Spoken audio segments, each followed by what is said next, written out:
ঘরে বসে শুধু কৃষ্ণ বলে কাঁদলে হবে? কৃষ্ণ দর্শনের জন্য চেষ্টা করতে হবে। চেষ্টা কি চেষ্টা করবি রায়?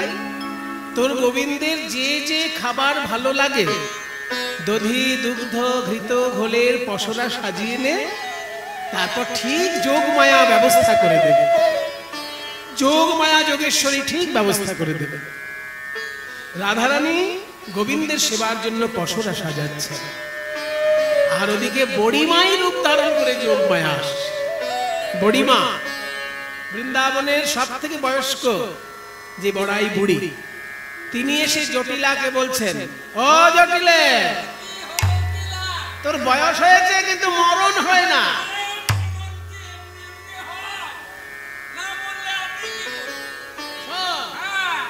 বড় লোকের মেয়েকে বৌমা করে বাড়ি এনেছিস। বৃষভানু রাজার মেয়ে হচ্ছে রাধা, তাকে যখন বাড়ি এনেছিস এই ভাঙা ছাদের নিচে রাখবি বলে? ভাঙা ছাদ, পয়সা কি আর উড়ে আসে?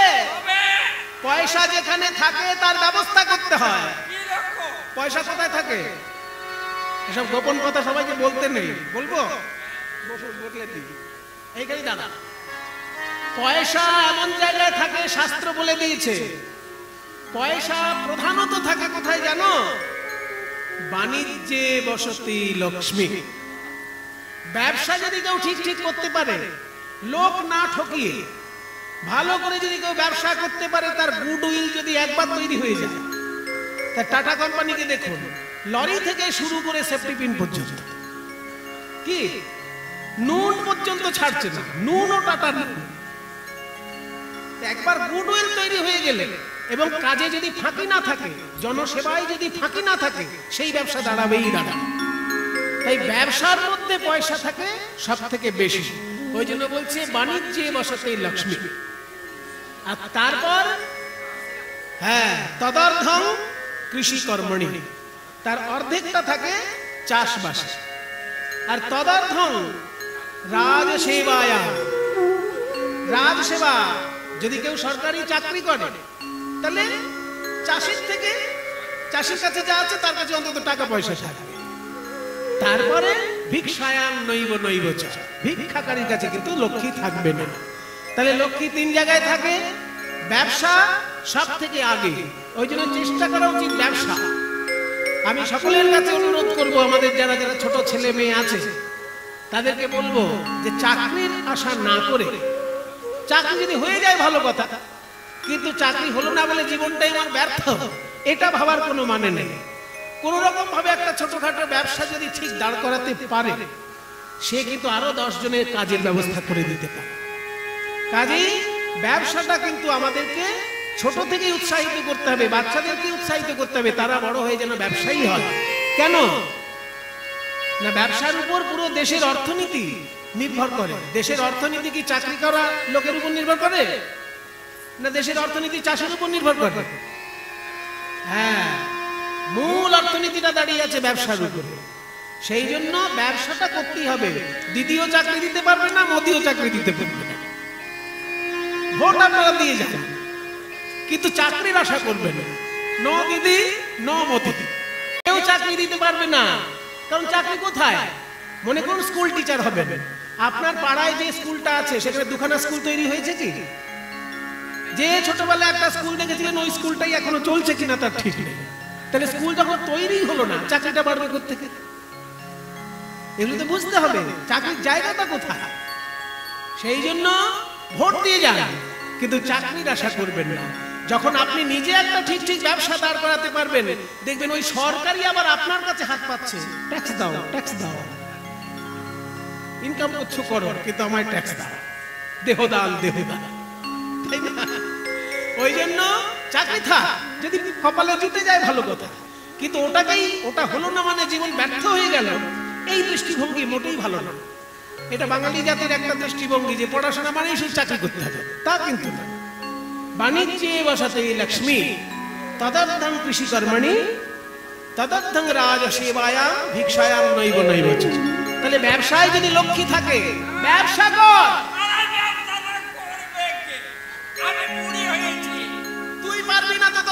বাটা আমার ছেলে হ্যাঁ। ওরে বাবা, ছেলে সবসময় কালি কালি কালি করে বেড়ায়। খেপা ছেলে আমার। ওর দ্বারা হবে না। পারবে না তা তোর মেয়ে কই মেয়ে হ্যাঁ ওই দেখ। হ্যাঁ, ও যা দজ্জাল মেয়ে না। কি করে সারাদিন যদি ঝগড়া না হয় ভাত হজম হবে না। এমন ঝগড়া হ্যাঁ, কুল গাছের কাছে গিয়ে চুলকে খুলে দিয়ে কাটা গাছের সঙ্গে লাগিয়ে কাটা গাছের সঙ্গে ঝগড়া করে। একটা কথা বলবো আমরা গাছে কি আর আম হয় তাই কখনো হয় নাকি?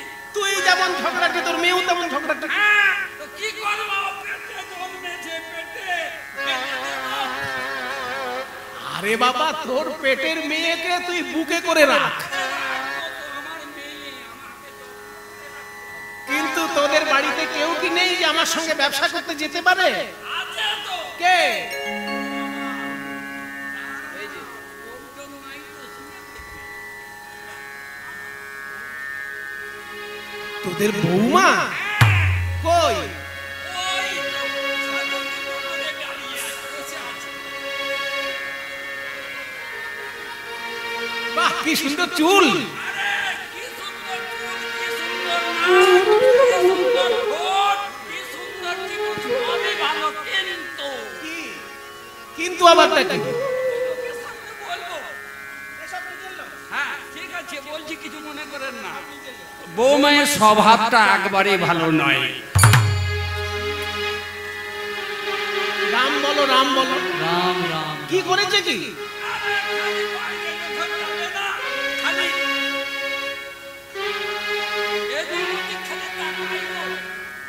ও রাস্তায় যাবার সময় এদিক ওদিক দেখে তো পৃথিবীর এত সুন্দর সৌন্দর্য শোভা দেখবে না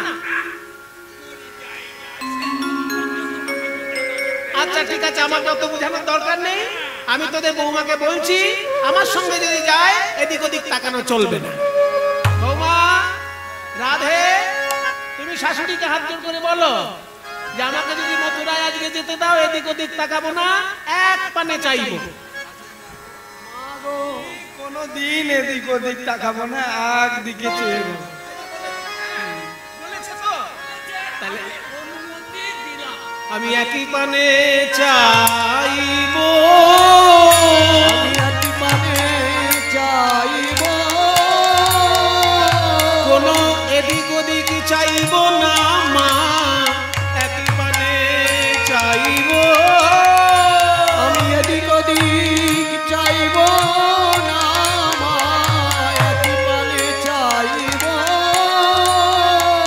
এদিক ওদিক চাইবো না মুখে বলছে এদিক ওদিক চাইবো না আর মনে কি বলছে মনে অন্য কথা বলছে মুখে বলছে এদিক ওদিক চাইবো না আর মনে কি বলছে আমার পরাণ মধুর বদন বিনা আমি এদিক ওদিক চাইবো না আমার পরাণ মধুর বদন বিনা আমি এদিক ওদিক চাইবো আমার পরাণ মধুর বদন বিনা এদিক ওদিক চাইবো আমার পরাণ মধুর বদন বিনা এদিক ওদিক চাইবো আমার পরাণ মধুর বদন বিনা এদিক ওদিক চাইবো আমার পরাণ মধুর বদন বিনা একই পানে চাইবো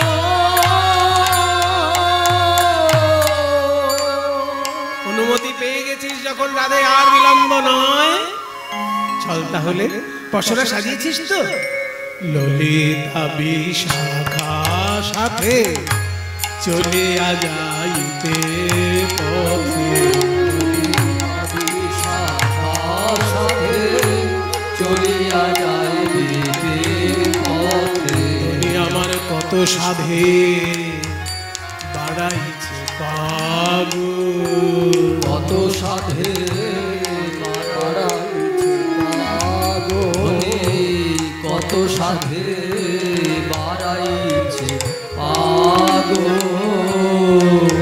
লীল ভাব সার এলাইল কেশভা উঠলিল ভাব সার এলাইল কেশভা মা ধরণী না যায় রাধার গাগো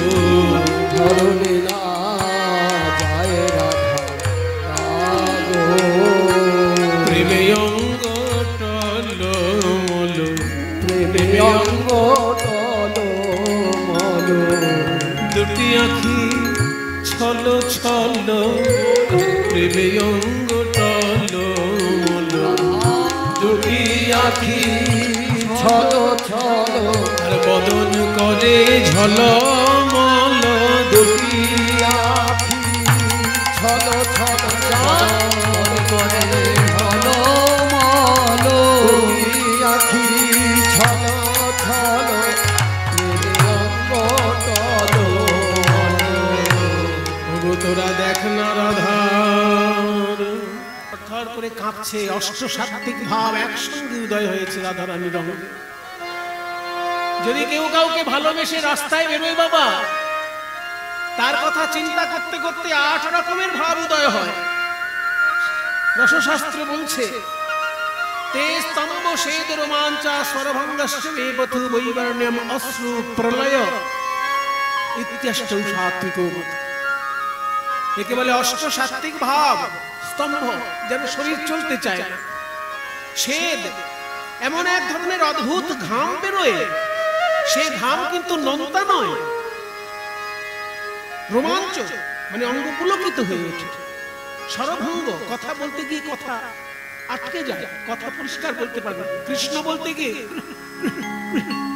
কৃষ্ণ আর বলতে পারছে না। স্বরভঙ্গ। বেপথু, মানে কম্পন। বৈবর্ণম, গায়ের রংটা পাল্টে যায়। সোনার মতো রাধারানীর গায়ের রং, আর লাল টকটকে হয়ে গেছে মুখটা। অশ্রু, নয়ন দিয়ে অশ্রু বিগলিত হয়।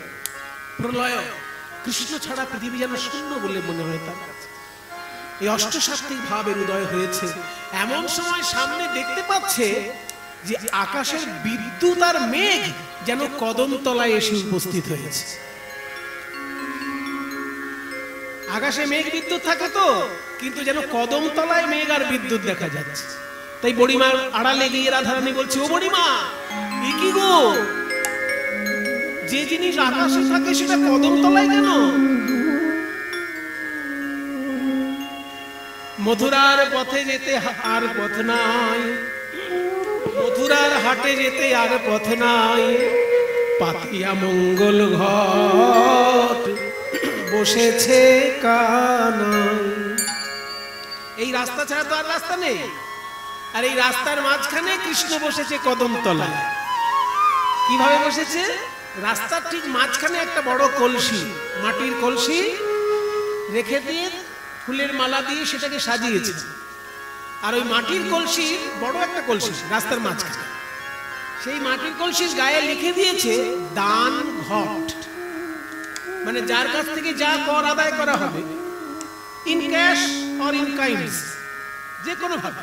ক্যাশেও হতে পারে, ক্যাশ ছাড়া কাইন্ডসেও হতে পারে। মনে করুন যদি আপনার কাছে টাকা না থাকে, সোনার আংটিটা খুলে নিল, তাহলে কাইন্ডস হলো সেটা। In cash or in kinds, যেভাবেই হোক, ট্যাক্স যেটাই নেওয়া হবে সেটাই কলসির মধ্যে জমা দেওয়া হবে। আর সেই মাটির কলসিটা কোথায় যাবে? কংস রাজার বাড়ি যাবে।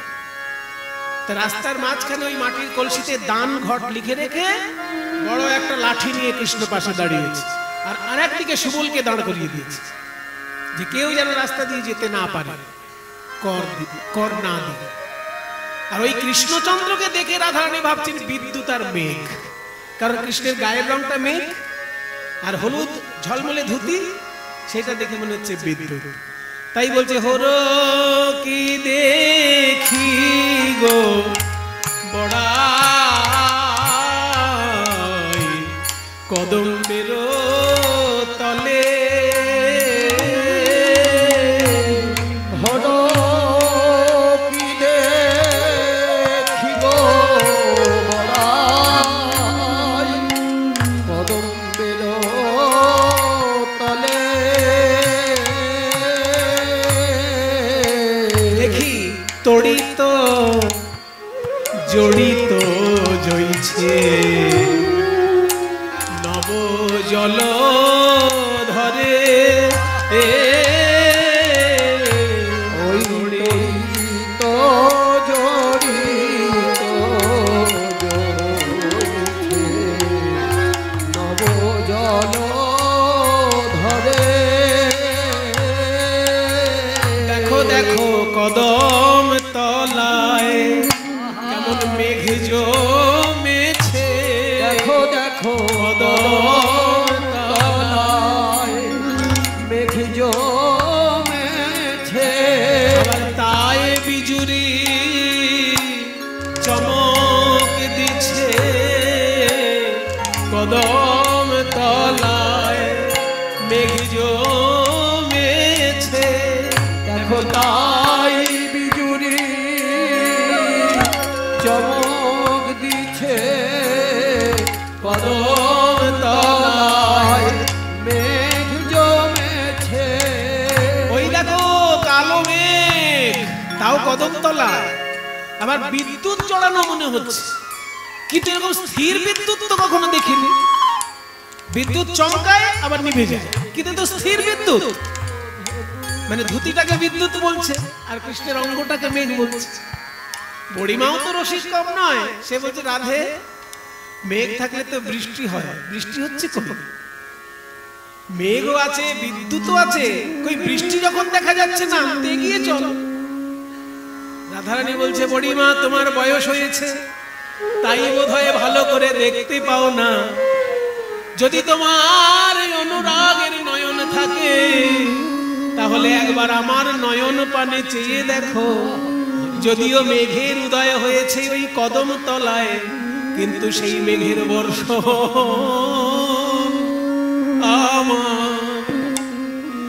আমার নয়ন পথে। মেঘের বর্ষণ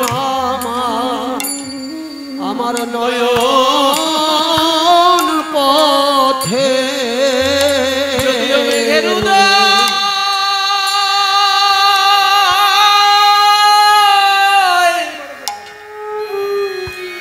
কদম তলাতে,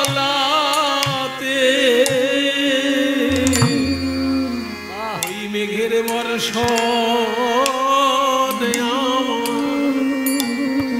আমার নয়ন পথে। যদিও মেঘের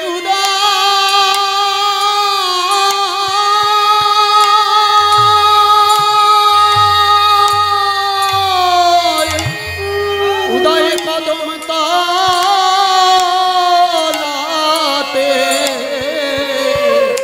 মাগো বর্ষণ আমার নয়ন পথে। এ মেঘ কেমন মেঘের যা মেঘ জানো, এই মেঘের অপরূপ স্বভাব কহিতে নারী। যেথা মেঘ সেথা না হয় বাড়ি, ভক্তের হৃদয় আকাশে উদয় করি, ভক্তের হৃদয় আকাশে উদয় করি। আর নয়নের পথে বহয়ে বাড়ি, নয়নের পথে বহয়ে বাড়ি। আমার হেন মনে হয় বিজুরি হয়ে, বিজুরি হয়ে আমি যেন জড়ায়ে থাকি ওই মেঘের গায়ে। জড়ায়ে থাকি ওই মেঘের গায়ে। কেন দাস কহে তুমি না কহো আন, না কহো যে কহিলা ধনী সেই সে প্রমাণ। ধনী সেই সে প্রমাণ। ভগবান পদকর্তায় আড়াল থেকে দাঁড়ায় বলছি, ওগো রাধে তুমি যেই মেঘের কথা বলছো, সেই মেঘ কেমন মেঘ জানো? এ মেঘ সেই মেঘ বটে হে, সেই মেঘ বটে যে মেঘ ত্রিভুবন প্লাবন করে, সেই মেঘ বটে যে মেঘ ত্রিভুবন প্লাবন করে। তার লীলামৃত পরিশনে ত্রিভুবন প্লাবন করে। লীলামৃত পরিশনে ত্রিভুবন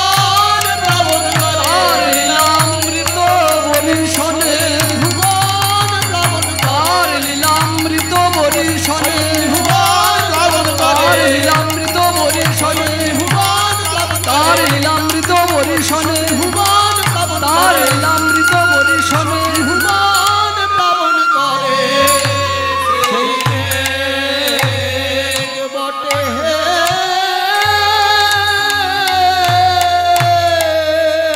তাই বলে কৃষ্ণ নব জলধর জগত শস্যই উপর বরি ক্ষয়ে লীলামৃত ক্ষয়ে লীলামৃত ধার। এই যে চারিদিকে বৃষ্টি হচ্ছে বাবা, কি সারা দেশে ঝমঝম করে বৃষ্টি হচ্ছে, কিন্তু এই বৃষ্টিটা কিসের বৃষ্টি? শুধু কি জল? না না, ওই জলের সঙ্গে অ্যাসিড মেশানো আছে। বিজ্ঞানীরা বলেছে এমনি জলে ঘামাচি মরে না, কিন্তু বৃষ্টির জলে ঘামাচি মরে। কেন? ওই বৃষ্টির জলের মধ্যে অ্যাসিডিফিকেশন হয়ে যায়, বৃষ্টির জলের মধ্যে অ্যাসিড মিশে আছে, কাজেই যে জল নামছে আকাশ থেকে এটা অ্যাসিড মেশানো জল, অল্প মাত্রায় থাকে তাই বোঝা যায় না। কিন্তু শ্রীকৃষ্ণ এমন মেঘ, যে মেঘ থেকে লীলার অমৃত বৃষ্টি হয়, আর যেমন বৃষ্টি হলে গাছপালা যেন টাটকা করে জীবন ফিরে পায়, তেমনি ভগবানের লীলারূপী অমৃত বৃষ্টিতে ভক্তের হৃদয় মনে প্রাণে আনন্দে একদম পরিপূর্ণ হয়ে যায়। এই চৈতন্য চরিতামৃতে বলছে কৃষ্ণ নব জলধর জগত শস্য উপর বরি ক্ষয়ে লীলামৃত ধার। এই সেই মেঘ। তখন বলছে যে তাহার ওই উপরে দেখো নব ইন্দ্রধনু, তাহার উপরে দেখো নব ইন্দ্রধনু, বড়াই বলে চেন নাকি নন্দের বালা খানু, বড়াই বলে চেন নাকি নন্দের বালা খানু। বলছে আকাশে যেমন মেঘ থাকে, বৃষ্টি থাকে, আবার বৃষ্টি হবার পর রামধনু ওঠে, 7টা রঙের রামধনু। ঠিক তেমনি ওখানে কৃষ্ণের যে ময়ূরের পালকটা, ওই পালকটা যেন রামধনু। আমরা যেটাকে রামধনু বলি, প্রাচীন ভাষায় তাকে বলে ইন্দ্রধনু। তাহার উপরে দেখো নব ইন্দ্রধনু, অর্থাৎ রামধনু উঠেছে। কথা বলতে বলতে যখন কৃষ্ণের কাছাকাছি এসে গেছে, কৃষ্ণকে ওই লাঠি সোটা নিয়ে দাঁড়িয়ে থাকতে দেখে বেশ গম্ভীর ভাবে সরকারি কর্মচারী, দেখবেন সরকারি কর্মচারী কেমন হয়, আপনার কাছে খুব শক্ত লোক, কিন্তু বাড়িতে গিন্নির কাছে কিরকম? আপনি যখন কোনো কাজ আদায় করতে যাবেন সরকারি কর্মচারীদের কাছে, যেন চিরজন্মের শত্রু এসেছে তার কাছে, এমন ব্যবহার করবে আপনার সাথে। কিন্তু সেই লোকটাই যখন নিজের গিন্নির কাছে যাবে বাড়িতে, ওগো কেমন আছো, তখন মধু বেঁচেছে বুদ্ধি। যখন এরকম শক্তপোক্ত রূপটা ধারণ করেছে লাঠি সোটা নিয়ে, ওই সরকারি কর্মচারীদের মতন শক্ত হয়ে দাঁড়িয়েছে কৃষ্ণ। রাধারানী বলছে ওরে বাবা, কৃষ্ণ এই কি রূপ গো, এ তো মনে হচ্ছে কর আদায় করবে। এগিয়ে যেই যেতে গেছে, কৃষ্ণ বলছে দাঁড়াও, বলো বলো তোমরা ওই না বেশে কোথায় বা যাও, ওই না বেশে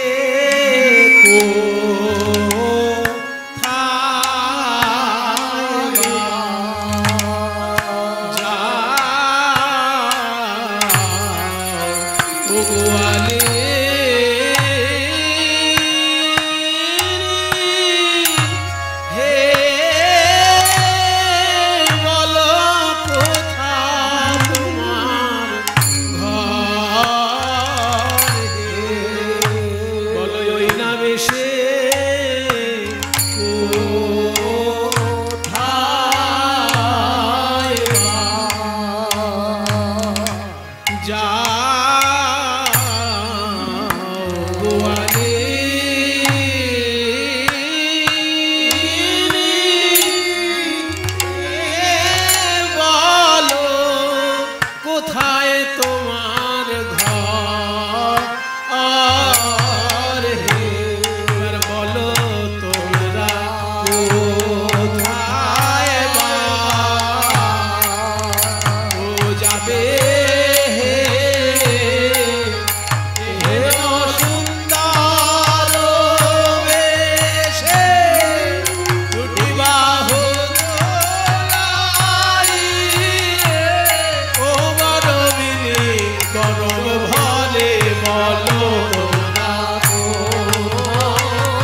শোনো, যদি গরিব সেজে কেউ পেরিয়ে চলে যায় না, তার কাছে খুব একটা ট্যাক্স ফ্যাক্স ধরে না।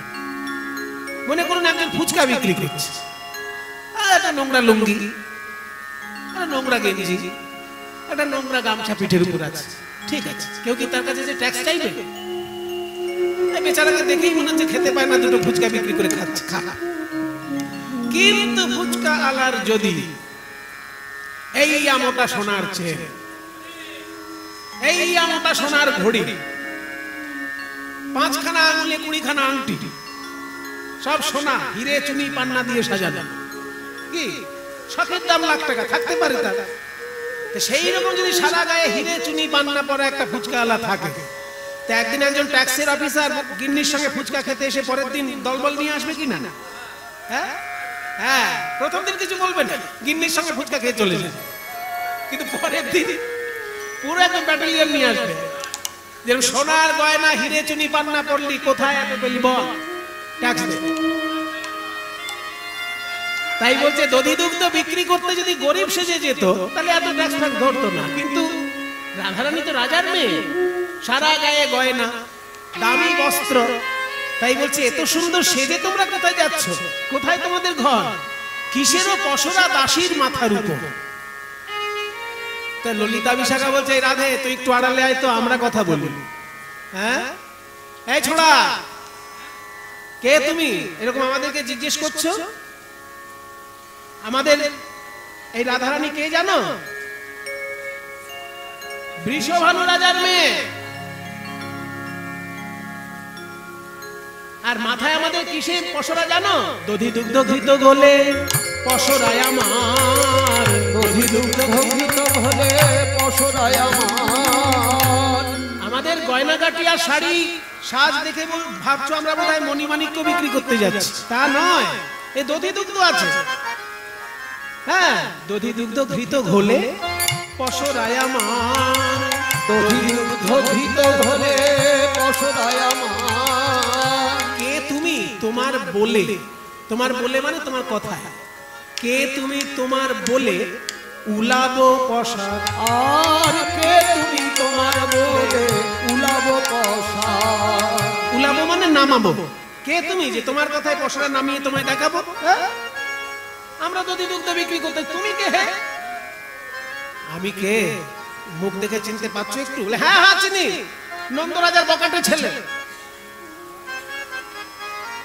শুধু এপাড়া ওপাড়া ঘুরে বেড়ায়, গরু চড়িয়ে বেড়ায়, সেটা তো তুমি। বলে এককালে ছিলাম, আজকে নই। কেন, আজকে আবার কি হয়েছে? কি হয়েছে শুনবে? কংস রাজার দরবারে চাকরি করার জন্য আমি আবেদন পাঠিয়েছিলাম। আমার চাকরির,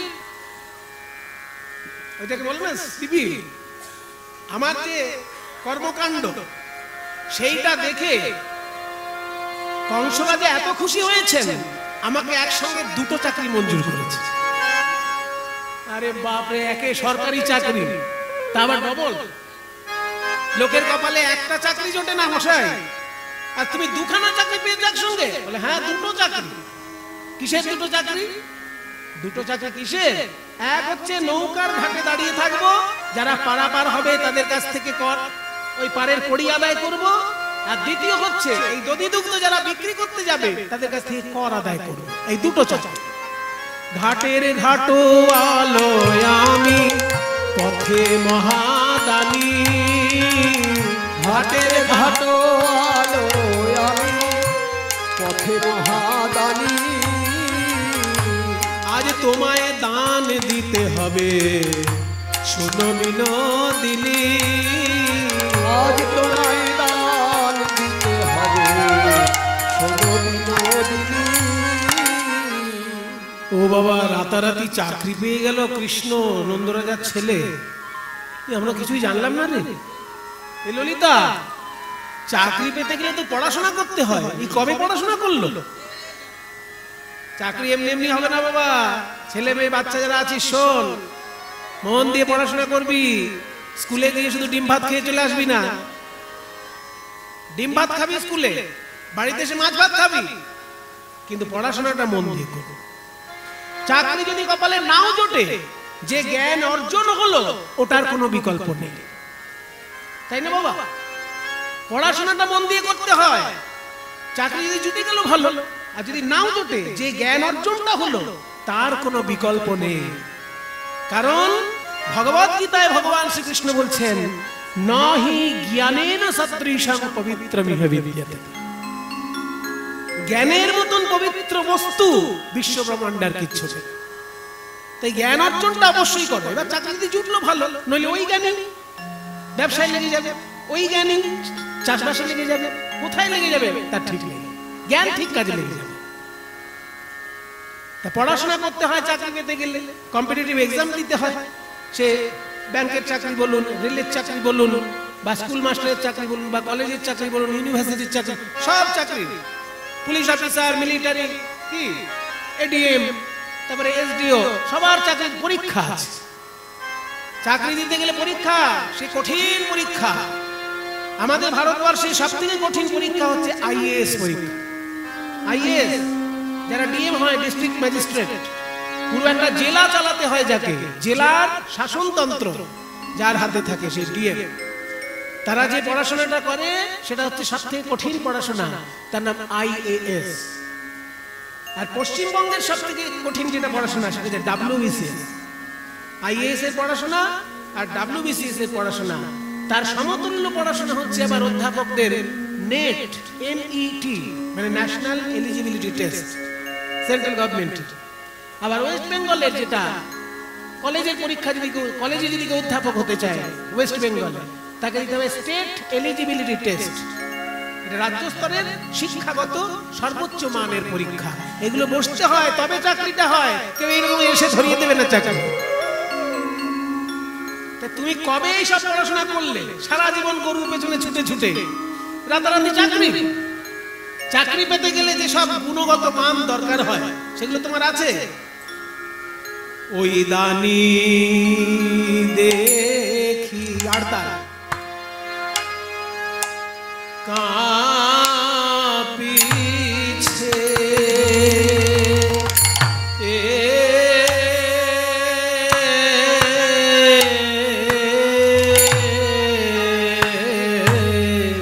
কাঁপিছে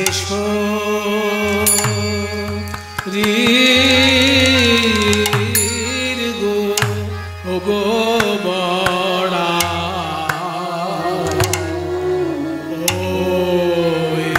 ওই দানি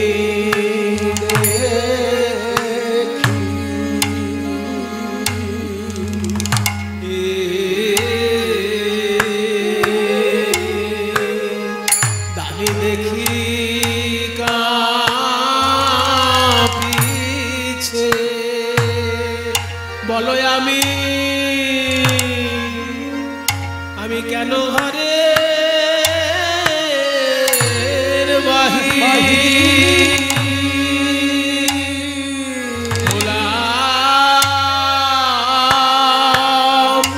গো, কাঁপিছে শরীর ও গো, আমি দাঁড়ান আমি কেন ঘরে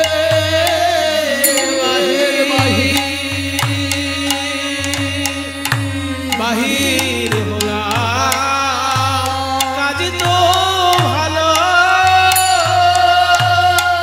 ভালো করি নাই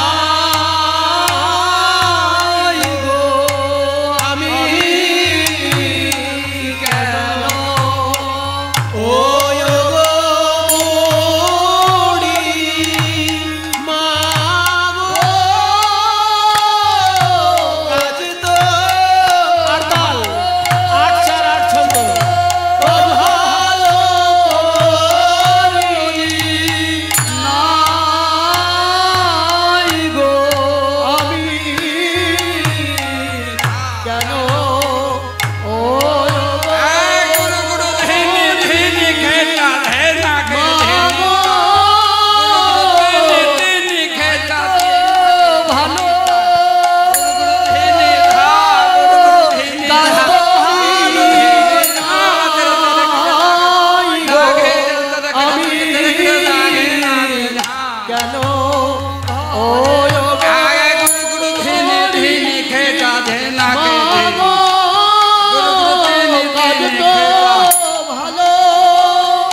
জানতাম এই রকম বিপদে পড়বো, মু যদি জানিতাম আগে এ পথে কণ্টক আছে, মু যদি জানিতাম আগে এ পথে কণ্টক আছে, তবে ঘরে না হইতাম বাহির গো, আমি তবে ঘরের না হইতাম বাহির গো, আমি দেখি তবে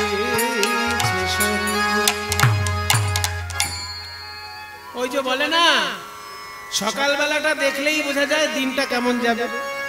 ইংরেজিতে কি বলে? Morning morning shows the day. আজকে বেরোনোর সময় আমি বুঝতে পেরেছি, বেরোতে গিয়ে কি কি হলো জানো? মাথায় ঠকাস করে একটা ঠোকা লাগলো। ভাবছি না না তেমন কিছু হবে না, বিপদ হবে বিপদ হবে, মনে মনে জিজ্ঞেস করছি, আর তখন একটা টিকটিকি ঠিক ঠিক ঠিক ঠিক ঠিক করছে একটা টিকটিকি।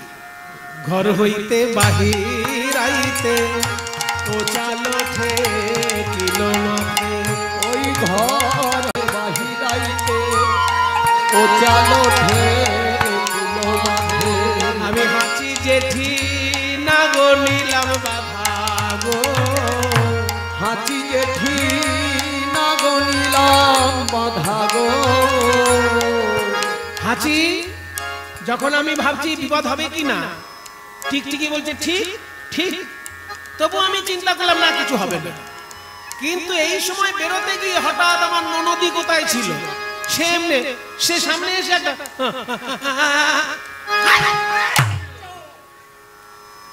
হাঁচি জেঠি, হাঁচি আর জেঠি, জেঠি মানে টিকটিকি, বলি হাঁচি জেঠি না গো নিলাম বাধা গো, হাঁচি জেঠি না গো নিলাম বাধা গো, যেমন হরিণী পলাইয়া যাইতে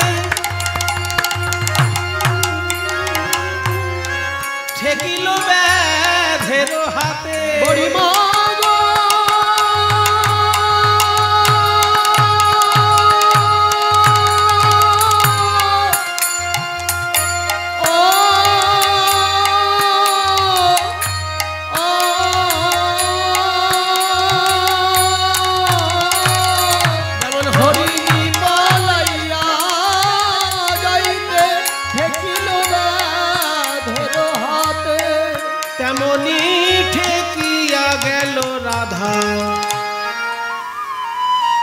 হরিণ পালাতে গিয়ে, মানে বাঘে তাড়া করেছে একটা হরিণকে, বাঘের হাত থেকে পালাতে গিয়ে ছুটে ছুটে এসে হরিণ একটা জায়গায় এসে নিশ্চিন্ত নিঃশ্বাস নিতে যাবে, আর চোখ খুলে দেখে ব্যাধ তার দিকে বাণ প্রস্তুত করে রেখেছে।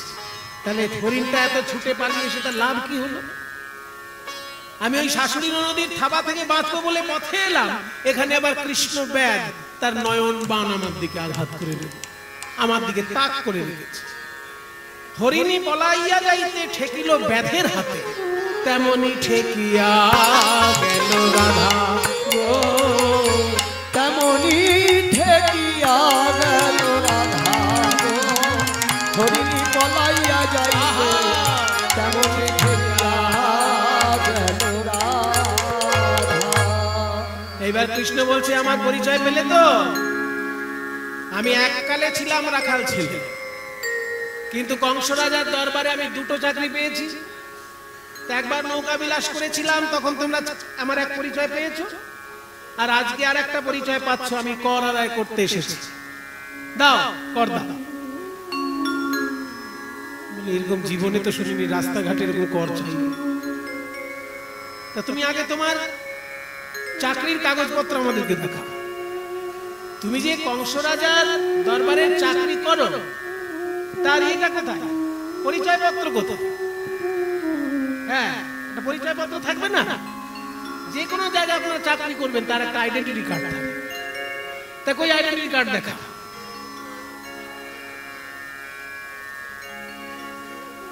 বাবা এদের কাছে দিতে হবে আইডেন্টিটি কার্ড? বলে হ্যাঁ।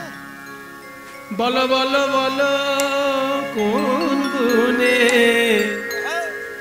বিধি তোমায় তোমায় দাবি করেছে, তোমায় দাবি করেছে, তোমায় দাবি করেছে, বলো কোন গুণে, বলো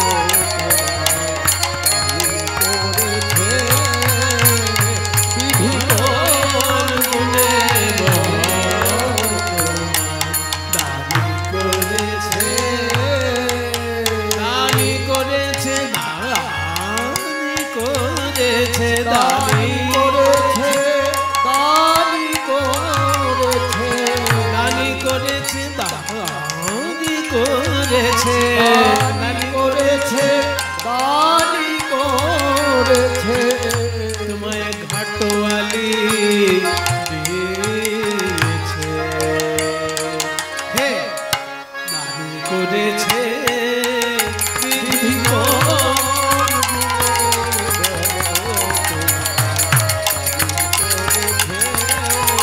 বিধি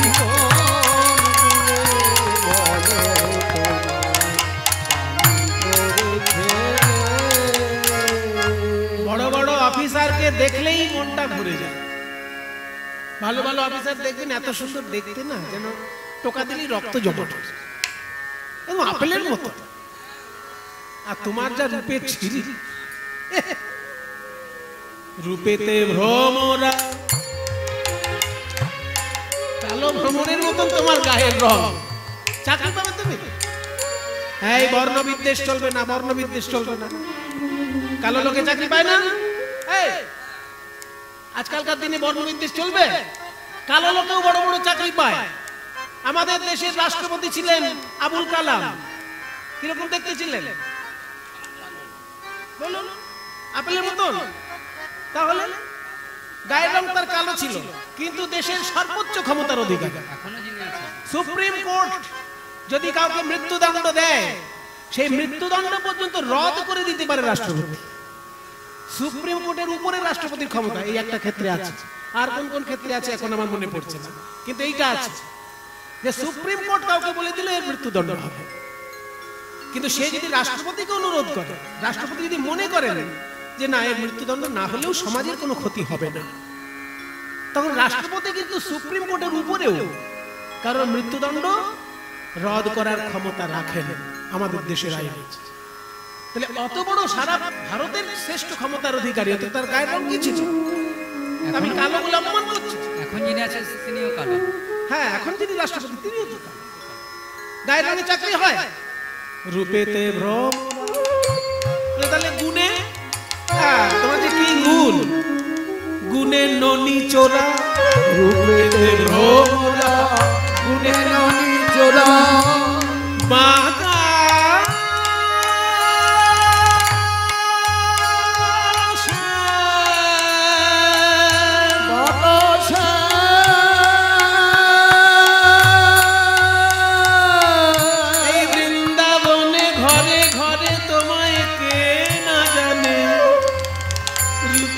ভ্রমরা, গুণে ননি চোরা, রূপেতে ভ্রমরা, গুণে ননি চোরা। তোমার গুণ বলতে তো এই একটাই, লোকের বাড়িতে মাখন চুরি না করলে তোমার পেটের ভাত হজম হয় না, এই তো গুণ তোমার। এই অসম্মানজনক কথা বলো না। রূপেও যেমন চাকরি হয় না, তেমনি গুণ থাকলেও কোনো কোনো ক্ষেত্রে চাকরি হয় না। সেটা গত বছর খানেক বা বছর দুয়েক ধরে আমরা বুঝতে পারছি। সব সময় কিন্তু ডিগ্রি থাকলেও চাকরি হয় না বাবা, হয়। মনে করুন একটা জায়গায় ইন্টারভিউ হচ্ছে, এবার যারা চাকরির ইন্টারভিউ দিতে এসেছে তাদের মধ্যে এমন একটা ছেলে এসে জুটেছে মাধ্যমিকে থার্ড ডিভিশন, উচ্চ মাধ্যমিকে থার্ড ডিভিশন, বিএতে থার্ড ডিভিশন, এমএতে থার্ড ডিভিশন, সব জায়গায় থার্ড ডিভিশন। এবার যখন ডিগ্রিগুলো যারা ইন্টারভিউ নিচ্ছেন তাদের হাতে গিয়েছে, একটা করে ডিগ্রি তুলে শেষকালে ধমক চাই ছেলে সব পরীক্ষায় থার্ড ডিভিশন পেয়েছিস, তুই চাকরি পেতে এসেছিস, লজ্জা করছে না তো? তো ছেলেটি কি বলছে?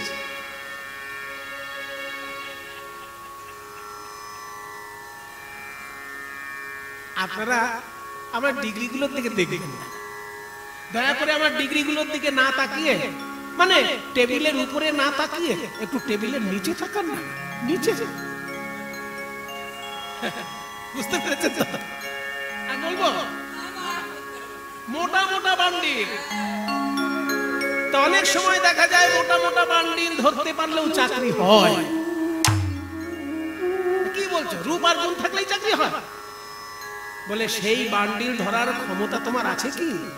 তোমার সম্পত্তি বলতে তো রোগা রোগা কয়েকটা গরু। ধনেতে ধবলি বসতি গাছে, রূপেতে ওরা গুণে ননি চোরা, ধনেতে ধবলি বসতি গাছে। কত মজার না কথাগুলো। এই হচ্ছে আমাদের মনে ঋষি। ভগবানকে যখন সাজিয়েছেন নায়ক, আর মহাশক্তি রাধারানীকে সাজিয়েছেন নায়িকা, তাদের মধ্যে যে রসিকতার কথা, তাও যেন অনেক উচ্চ স্তরের। রূপেতে ভ্রমরা, গুণে ননিচোরা, ধনেতে ধবলি। আর বসতি, বাড়ি ভালো নয় সেই জন্য গাছে কদম গাছে হেলান দিয়ে বাসি বাজাচ্ছে। ধনেতে ধবলি, বসতি গাছে। আর তোমার যা মুখ, যিনি পোড়া কাষ্ঠ বরণ উৎকৃষ্ট, বরণ উৎকৃষ্ট, যিনি পোড়া কাষ্ঠ, যিনি পোড়া কাষ্ঠ বরণ উৎকৃষ্ট, বচন কত সুমিষ্ট জানায় আছে, তোমার বচন সুমিষ্ট জানায় আছে। বল কোন গুণে বিধি তোমায় দানি করেছে, তোমায় দানি করেছে, কোন গুণে বিধি তোমায় দানি করেছে। এবার কিছু মনে করবেন না, কালো যদি, কালো লোককে যদি কালো বলা হয় না, তাকে ভালো লাগে? ফর্সা লোককে ফর্সা বললে কিন্তু খুব খুশি। কারো গায়ের রং যদি ফর্সা হয়, তাকে যদি কেউ বলে না তুমি কি ফর্সা গো, সে তখন মনের আনন্দে একদম গুছিয়ে শাড়িটা পরে। আর কাউকে যদি বলে তুমি কি কালো গো, তার ভালো লাগবে? কালোকে কালো বললে গায়ে লাগবে। তা কৃষ্ণকে যখনই কালো বলেছে, কৃষ্ণ খুব গায়ে লেগেছে। বুঝে দেখো, আমাকে কালো বলার আগে আয়না দিয়ে নিজের মুখটা দেখো রাধে। কালো যদি না থাকতো এই পৃথিবীতে, তাহলে সমস্ত সুন্দর জিনিস সুন্দর হতো না। যেমন তোমার নিজের রূপ, এত সুন্দর দেখতে তুমি, কিন্তু তোমার চুল যদি কালো না হতো, তোমার চোখের মণি যদি কালো না হতো, তাহলে দেখতে ভালো লাগতো কি? আমায় কালো বলো না, না না না না না না না না, কালো বলো না, বলো না না, আমার কালো কালো বলো না, ও গো রাজার ঝি কি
যমুনার জল সর্বলোকে খায়, কালো মেঘে বৃষ্টি হলে পৃথিবী জুড়ায়।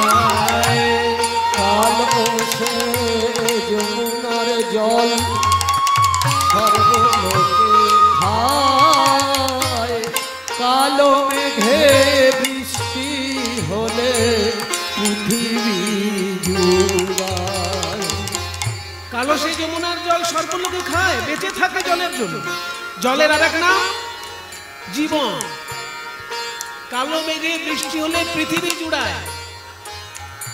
আর বলবো আয়না দিয়ে দেখো, কালো তোমার মাথার কেশ, নয়নের তারা। কালো তোমার মাথার কেশ, নয়নের তারা। কালো তোমার মাথার কেশ, নয়নের তারা। কালো তোমার মাথার কেশ, নয়নের তারা। তোমার গায়ের রংটা সোনার মতো তো, তাই নীল শাড়ি পরলে তোমাকে সব থেকে সুন্দর লাগে। নীলটা তো কালোরই কাছাকাছি। নীল শাড়ি পরে যাও, নীল শাড়ি পরে যাও, দিয়া বাহু নাড়া। নীল শাড়ি পরে যাও, দিয়া বাহু নাড়া। বলো না, বলো না, বলো না, কালো বলো না। কালো বলো না,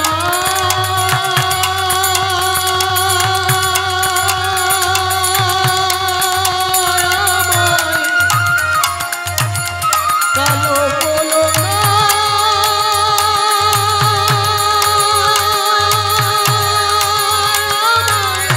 কালো বলো না, বলো না, গো বলো না,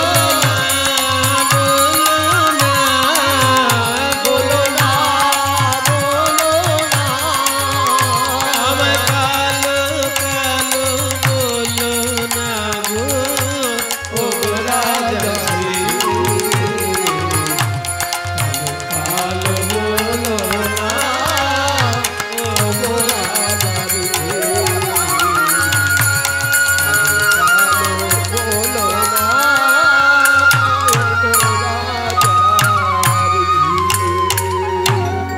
ঠিক আছে। দেখো, ব্যক্তিগত অসম্মানজনক কথা না বলাই ভালো। আমি সরকারি কর্মচারী আর তোমরা সরকারকে ফাঁকি দিচ্ছ। মূল ব্যাপার তো এটা, দধি দুগ্ধ বিক্রি করছো অথচ সরকারকে ট্যাক্স দিচ্ছ না। কত বড় অপরাধ করছো। সেই জন্য দেনা পাওনা মিটিয়ে দাও। এই কথা বলতে বলতে যখনই রাধারানীকে ছুতে গেছে, অমনি ললিতা এসে বলছে সাবধান, কথা বলবে মুখে বলো, গায়ে হাত দিয়ে কথা নয়। ছিছে কানাই ছুঁয়ো, ও ছুঁয়ো না হে।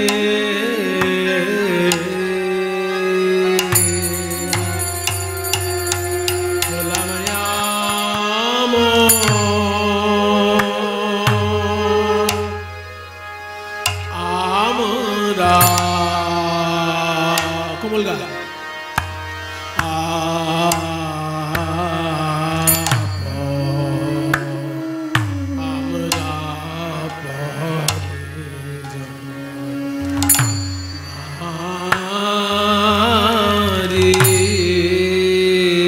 কি বলবো, আছি ছি ছি ছি কানাই ছুঁয়ো, এবার গানটা দাও শেষ। কানাই হে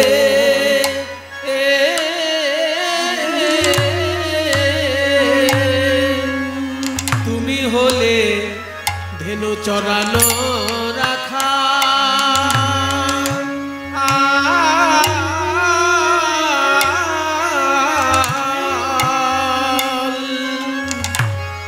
আর আমরা হলাম রাজার ঝি আছি আছি এই কথা লোকে শুনলে বলিবে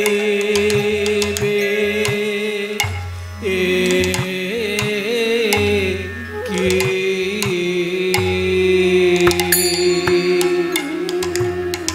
ওগো আমরা হলাম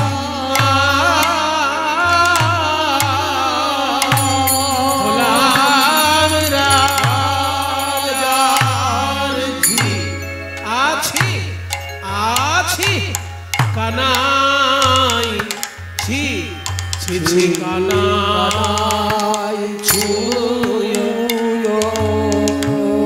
এবার কথার মজা দেখুন সাহিত্য রস ছুঁয়ো না নীলাজ কানাই না না ছুঁয়ো না নীলাজ কানাই ছুঁয়ো না এবার বারবার বলতে বলতে কথাটা ঘুরে যাবে ছুঁয়ো না ছুঁয়ো না ছুঁয়ো না ছুঁয়ো না ছুঁয়ো না ছুঁয়ো না ছুঁয়ো না ছুঁয়ো প্রথম দিকে শোনাচ্ছে ছুঁয়ো না ছুঁয়ো না ছুঁয়ো না ছুঁয়ো না ছুঁয়ো না ছুঁয়ো কোনটার উপর জোর দিচ্ছি তার উপর বিশেষ কথা ছুঁয়ো নাতে জোর দিচ্ছি না ছুঁয়োটার উপরে জোর দিচ্ছি বাইরে মুখে যখন বলছে নাতে জোর দিচ্ছি আর মনে মনে যখন বলছে তখন ছুঁয়োটার উপরে জোর দিচ্ছি ছুঁয়ো না ছুঁয়ো না ছুঁয়ো না আর ভিতরে কি বলছে না ছুঁয়ো না ছুঁয়ো না ছুঁয়ো না ছুঁয়ো না ছুঁয়ো হেই মা তুমি না ছুঁইলে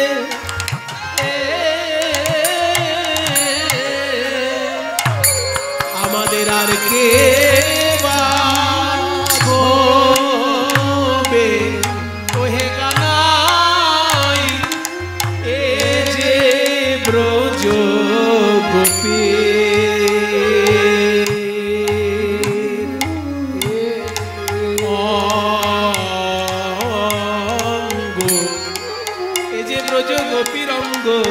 তুমি না ছুঁইলে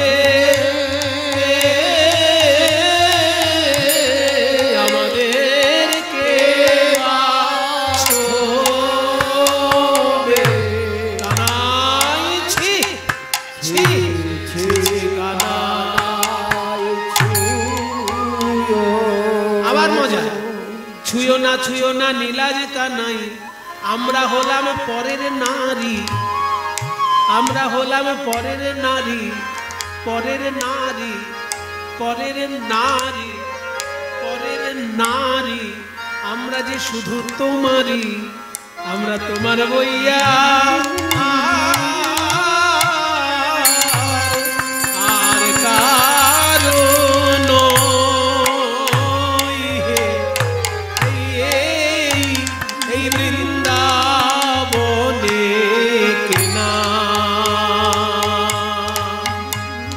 যা আনে আমরা যে তোমার হইয়া আর কারো নয় আছি আছি ঠিকানায় ছুঁয়ো না না না ছুঁয়ো না ছুঁয়ো না না না ছুঁয়ো না না না না ছুঁয়ো না না না না ছুঁয়ো না ছুঁয়ো না নীলাজ কানাই ছুঁয়ো না নীলাজ কানাই আমরা পরের নারী ছুঁয়ো না নীলাজ কানাই আমরা পরের নারী বলি পর পুরুষের পবন পরশে পর পুরুষের পবন পরশে সচলে স্নান করি পর পুরুষের পবন পরশে সচল স্নান করি হে কানাই ছুঁয়ো না হট হট কানাই ছুঁয়ো না হট হট হাট চাকা নাই হাট হাট হাট হাট জায়গা নাই ছুঁয়ো না হাট হাট চাকা নাই ছুঁয়ো না। দেখুন অনুপ্রাস অলংকার কাকে বলে? প্রত্যেকটি শব্দের শুরুতে যদি একই অক্ষর থাকে তাকে বলে অনুপ্রাস অলংকার। পরপুরুষের পবন পরশ, পরপুরুষের পবন পরশে মানে অন্য পুরুষের যদি বাতাসও আমাদের গায়ে লাগে, জামা কাপড় সমেত আমরা স্নান করি, আর তুমি ছুঁয়ে দেবে। পরপুরুষের পবন পরশে সচেলে স্নান করি বলে, তাহলে ছোঁয়ার কি কোনো উপায় নেই? আছে, অনেক কঠিন তপস্যা করতে হবে। কি সেই তপস্যা? গিরি গিয়া যদি গৌরিয়া রাধা হো, গিরিয়া যদি গৌরিয়া রাধা হো, কান কন কনক ধুমে আবার কাম সায়রে কামনা করহ, বেনি বদরি কাশমে হে কানাই ছো, সজবরাগে সহস্র সুন্দরী ব্রাহ্মণে করহ তবু নাহি হবে তোমার শপথি রায় অঙ্গে দিতে আহা তবু নাই হবে তোমার শতকী রায় অঙ্গে দিতে তাই গোবিন্দ দাসের বচন মানহ না করো এমন ঢঙ্গ, জহিন